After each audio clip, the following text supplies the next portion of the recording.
We have a very, very big nation, so many departments. We need a minister to remain in Parliament. Their matters are raising every day in Parliament. We have those files, 5,000, which have never been represented in Parliament. That should be done. She's a member of Parliament. And then also driving, cutting costs, having 2 teams heading to Maracha, 2 ministers, 2 convoys. I think that is the taxpayers' waste. We need to have also the cost implication of the trip of 2 ministers on the same journey. And then the first month was more of orientation to my sister, who has just become a minister. So I wanted to orient her, and now she can do these other roles. And now she's going to handle LOC1, councillors, LOC5 induction. I want to thank Parliament for appropriating 12 billion shilling towards that. So let her handle that, because we need to have a system, not only monitoring what is happening, but also training people who should monitor when we are not there. Like we are also planning to do this here because of the backlog. We have talked to the speaker, and he has allowed us to split this committee into 2, where my deputy will be heading one and I will be heading the other, so that we can move faster. The other time we are going for a benchmarking trip, and I wanted to move with my deputy.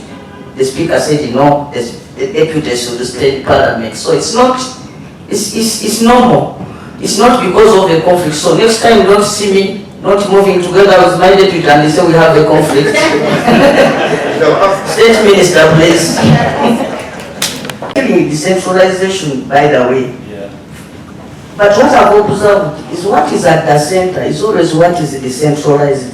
Even when you put even if you go to public service here in the ministry, such people who ask for sex for jobs are there also. So the issue is about dealing with the mentality of the country, mindset of Ugandans. Even the person who is paying, even a girl who allows to give out herself for a job, you can imagine. Even where you don't ask for a bribe, Ugandans will pay bribes on others. So Mr. Minister, these people, when you are going out, I will allow you to answer this when you are going out. Because I have a background of the media, I don't want to sit on questions from the media, but I don't want them to be so many so that they could even change the direction of this meeting. But they are saying that when you close bars, and it's affecting the income of local governments, whatever. That one, when you are going out there, you can answer them. I request you humbly, since it's a community thing and we are leaders here, I need to answer that question in a minute. One, many of the villages I've been going to, I find young people drinking at 7 a.m., at 8 a.m. This has led, 1, to laziness, 2, to increasing crime rate. So I've written a copy in pigeonhole of each member of Parliament, and I've sent the districts to start or to make ordinances or bylaws to implement in respective districts on what time they want their people to drink. I feel it is important that people participate in productivity in the morning, then in the afternoon they have lunch, they go and drink. On the weekend they can drink as much as they want. I don't have a problem with that. I thank you. Now, Mr. Minister, you are talking. When you say that the districts will come up with ordinances, and the district to benchmark is good because they already have that law. Very good. Gulu Banti, Walaji, Opovera, whatever, you can't take that mess there in Gulu. So they are good at, you can benchmark them, but you can still also bring a law here in Parliament. The law that was brought, I remember, in 2023, I attempted it, I failed because I was a private member. Salo Penda attempted it, she failed because she was a private member. It's high time you people in government bring a law, full law on alcohol. I've shared it and I've made consultation. The law, the policy on the law to be presented will be based on consultation. I met a cabinet of Marwa drinkers in Chicago on my way over the weekend. They gave their views, I think you have seen their views. So I'll continue consulting the stakeholders. Thank you, Mr. Minister. Mr. Minister, thank you. Let's get to hear from UPS. Thank you for coming. It has been a good interaction, and I want now to respectively. I don't want to be the devil's advocate here, but Madam Chair, I want to, as somebody that has also been on ground and been observant, in the spirit of decentralization, we have to ask ourselves a very serious question. What was the intention of local governments? Why did the makers of the laws of local governments get up and come up with decentralization policies? Honestly speaking, we may blame a PS, we may blame a minister, we may even blame our president. But in decentralization, people naturally or policy-wise are not even supposed to be micromanaged.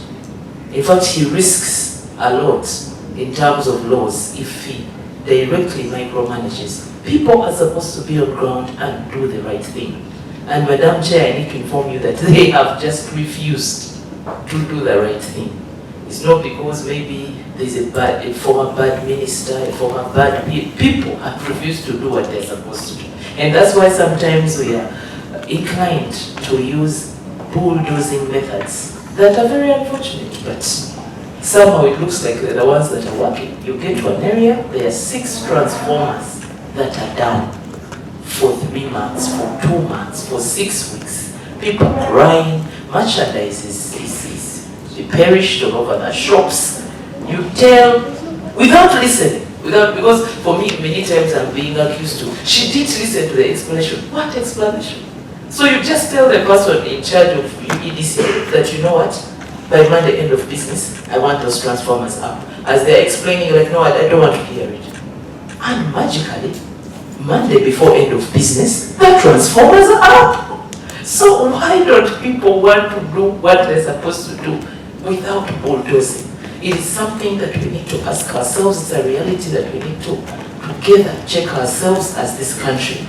On the issue of PDM, Madam Chair, we are sitting on a time bomb of a leakage a leakage that our great-grandchildren are going to pay for handsomely. PDM is now the biggest last-mile program of government. In terms of what you would call last mile, what gets to the last person. PDM is the biggest program, not hospitals, not anything. It is PDM. Trillions of money are going to PDM, but this money is being stolen. Honorable Minister has given me a chance, and I will use this chance, Madam Chair, to request that in your recommendations as a committee, let Parliament find, I know we are busy, the ministries are busy, the MPs are busy, but if Parliament could give us a chance of, say, 2 to 3 weeks, all members of Parliament to go to the ground, no trips abroad, no minister going anywhere, no nothing, no functions in those 3 weeks. We all sit in our constituencies and monitor PDM. Clear mouth back to the people.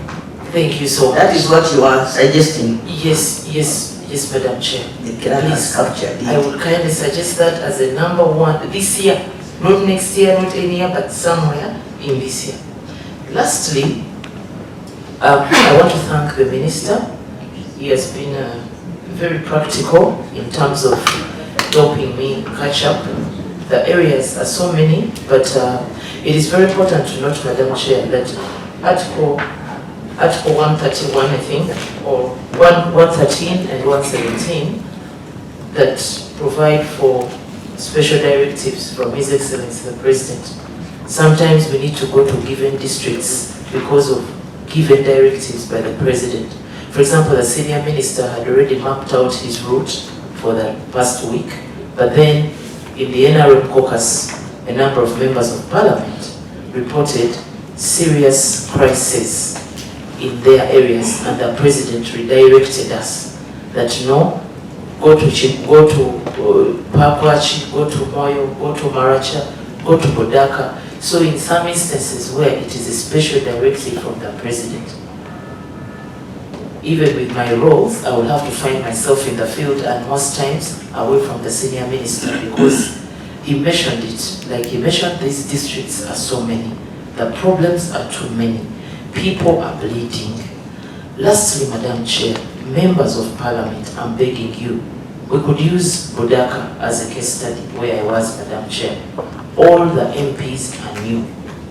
But I liked what one of the locals said in our visits, that they said it in their local language, but I could translate it in Luganda, that Banangeti Tubade Naba MP.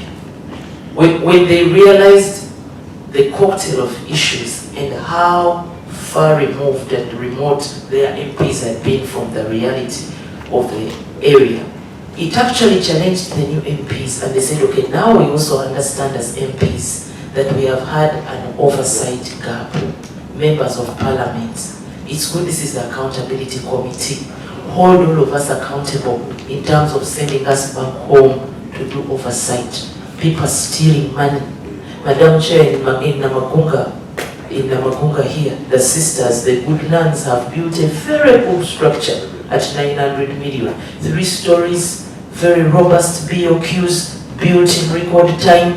The same 900 million in Budaka has only done a slab and like 4 poles.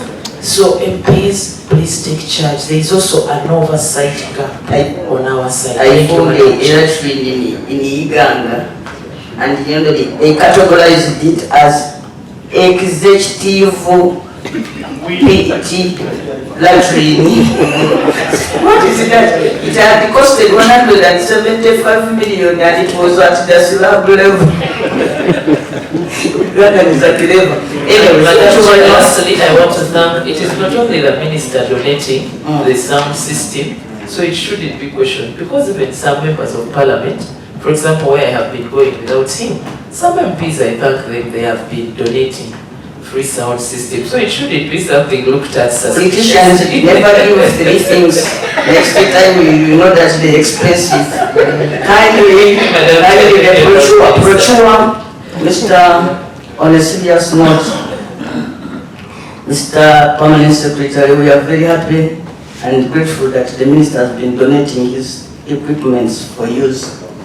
But it is high time we get to brochure this service, because I know what it means when politicians start donating. Today it might be a good politician, Balaam, but we don't want to build a culture.